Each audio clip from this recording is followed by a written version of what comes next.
Hello, Rama Pupodu. Hope all are in good health, feeling great, wonderful, having a happy and peaceful life. Now let's continue with the next devotee, Paul Brunton. Spiritual wisdom, couched in words, has always been available through the Vedas, the Upanishads, the Bible, the Torah, the Quran, the Jend Avesta, the Bhagavad Gita, and scriptures of other spiritual traditions. But the word is not the thing. The word water is not water. It will not quench our thirst. On the other hand, if you have a sip of water, the miracle takes place. Apply the same analogy to spirituality. You can pride yourself on book knowledge, but this is like holding on to the word water. How then can we experience the truth? And what is the purpose of all the scriptures?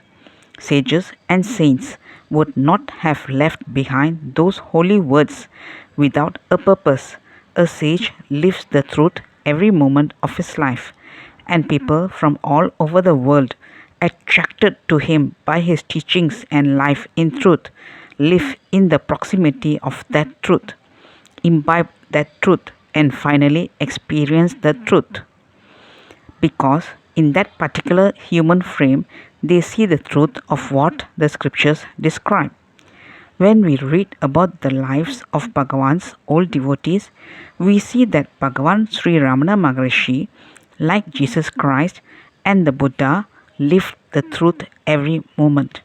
He was available all the 24 hours, and there were no rules and regulations. His doors were always open, and his whole devotees lived in his proximity, witnessed the truth walking on two legs, talking with its mouth, and looking through its eyes.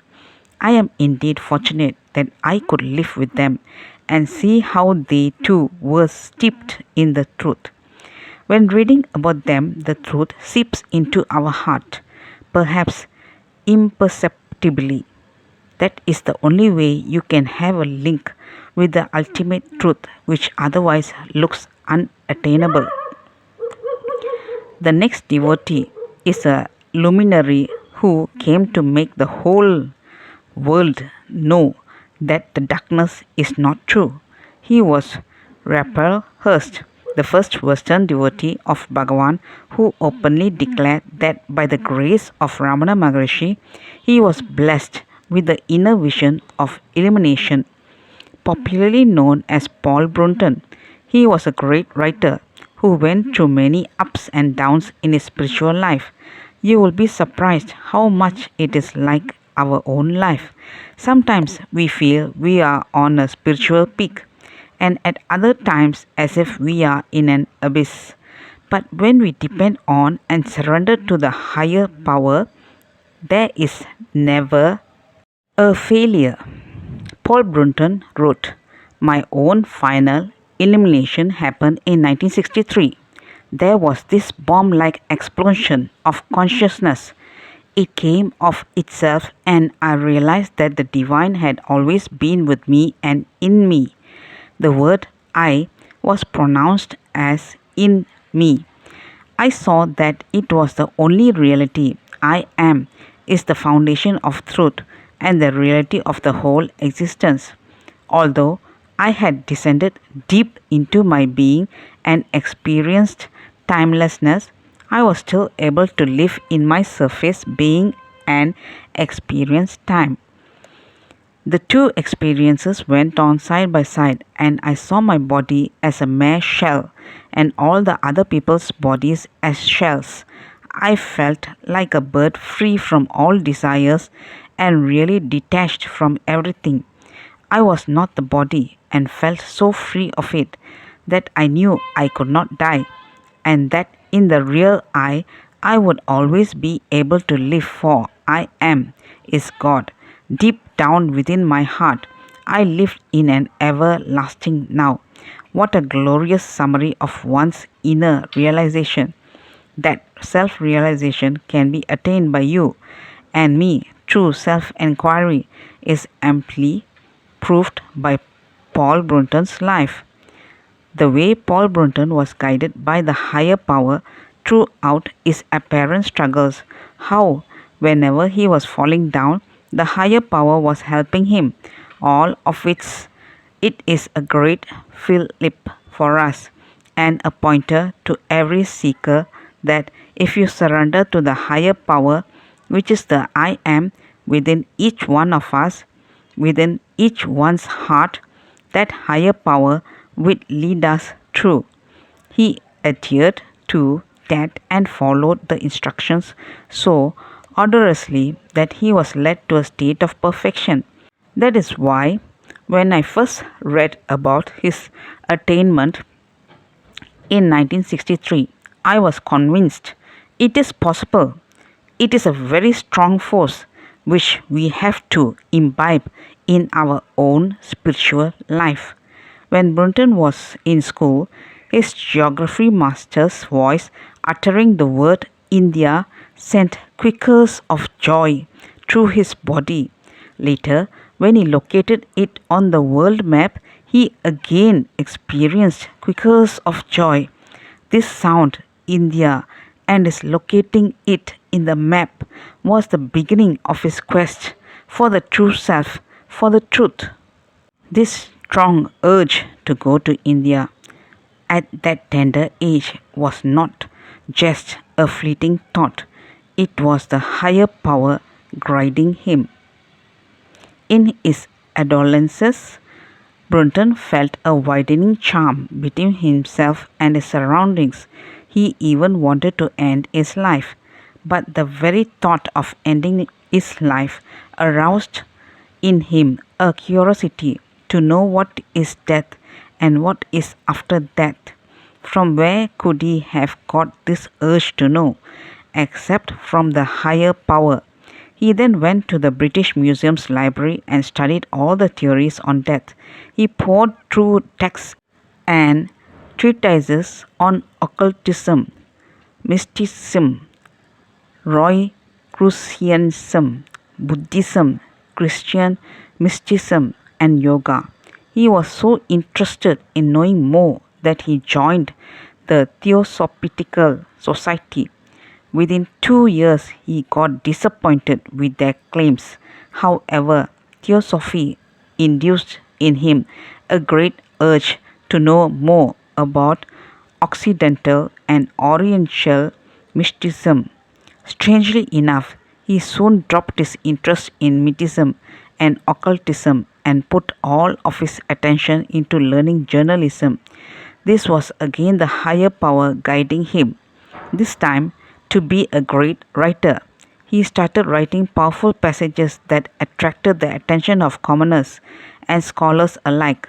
For instance, he wrote, "What did Jesus Christ mean when he rebuked those who sought to enter the kingdom of heaven like thieves breaking in over a wall?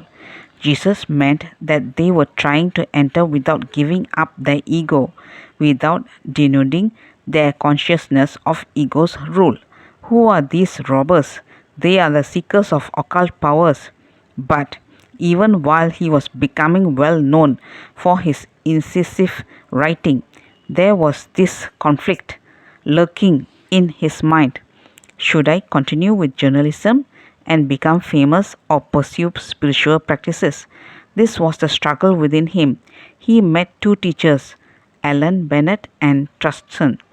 They tried to point him in the right direction, but it was a turbaned Indian who influenced him and encouraged him to go and do research in Indian yoga. There was another change in his life. He got married and also had a son, Kenneth Hurst. I had the good fortune to meet Kenneth and get from him some of Brunton's unpublished manuscripts, which were later published under the title Conscious Immortality. After Brunton passed on, Kenneth brought out 16 volumes of his father's writings. A significant turning point in Brunton's life came in 1930, when he was 32 years old. There was a strong urge in him to know and investigate what Indian yoga was. he soon sailed to Mumbai, determined to find out about the greatness of India's seers, sages, and saints and their centuries old wisdom. He traveled throughout India, meeting, questioning, and observing sages, saints, messiahs, mystics, and astrologers, all of which resulted in the famous inspiring book, A Search in Secret India. During these travels, he came to Chennai. There, in the hermitage of a silent sage, a man named Subramanya accosted him and insisted that Brunton come with him to meet his master on the hill of the Holy Beacon. Brunton refused. Not put off, Subramanya told Brunton that he would come and see him the next evening. After he returned to his hotel, Brunton went to see an author called Venkataramani, to whom he had a letter of introduction. The next morning, Venkataramani took him to his guru, the Sankaracharya of Kamakodi Mutt, the pontiff of many Hindus in South India. On being asked about any genuine spiritual master that he could meet, the Sankaracharya extracted a promise from Brunton that no matter what, he would go to the hill of the Holy Beacon and meet Ramana Maharshi. When he returned to his room that evening, whom would he see there but Subramanya, waiting to take him to his master Bhagavan Sri Ramana Maharshi? It is absorbing to read how his first encounter with Sri Bhagavan took place. There is no logical support for it. It is as if it was mystically planned in the divine scheme of things. Paul Brunton's coming to India was to reveal to the world the great spiritual splendor that Bhagavan Sri Ramana Maharshi was, is, and always will be. It was left to Paul Brunton to open the dark passages hiding the truth. Through his powerful writing, he threw open the doors for seekers all over the world to know that there is light. That's all, folks. Let's continue in the next chapter. Thank you. Bye bye. Rama Rama Pupodu.